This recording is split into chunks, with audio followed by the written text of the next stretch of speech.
السلام عليكم. بكرة مباراة ربع منتخب بولندا، مباراة مهمة جدا جدا جدا. الانتصار يأهلك مباشرة إلى دور 16 وغيره راح يدخلك في حسابات معقدة. انتصرت على الخصم الأقوى في المجموعة اللي هو الأرجنتين، لكن لا تستهين يا صاحبي بالفرق الأوروبية اللي احنا دائما بنعاني قدامهم. نتكلم شوي عن الماتش؟ يلا بينا.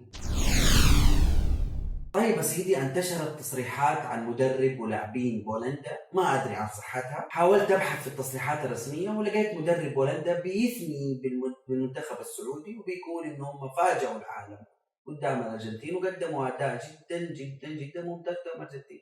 فماني عارف صحة التصريحات المنتشرة، سواء كان قالوها أو ما قالوها لازم بكرة ننزل بتركيز أكبر من تركيز الأرجنتين. فريق بولندا مو سهل يا جماعة، في فرق بين البنية الجسدية يا سيدي بيننا وبينهم مهول. تخيل معايا عزيزي المتابع، معدل طول المنتخب البولندي متر و85 سنتي، ومعدل طول المنتخب السعودي متر و78 سنتي.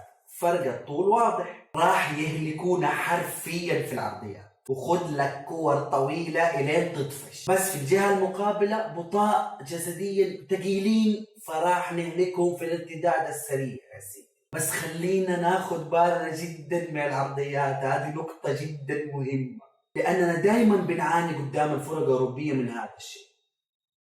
عانينا قدام روسيا في 2018، عانينا قدام أوكرانيا في 2006، وطبعا قبلها ما يحتاج أذكركم قدام ألمانيا في 2000.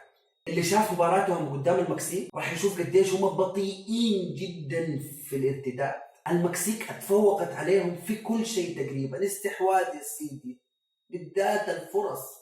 تخيل تقريبا الضعف في الفرص، سواء اللي على الباب واللي مو على الباب، الضعف تقريبا. المكسيك اتفوقت على بولندا في كل شيء، ولكن المباراة انتهت 0-0. نحاول فقط تحجيمهم في العرضيات وراح نقدر نسجل بإذن الله لأنه دفاعهم ضعيف جدا.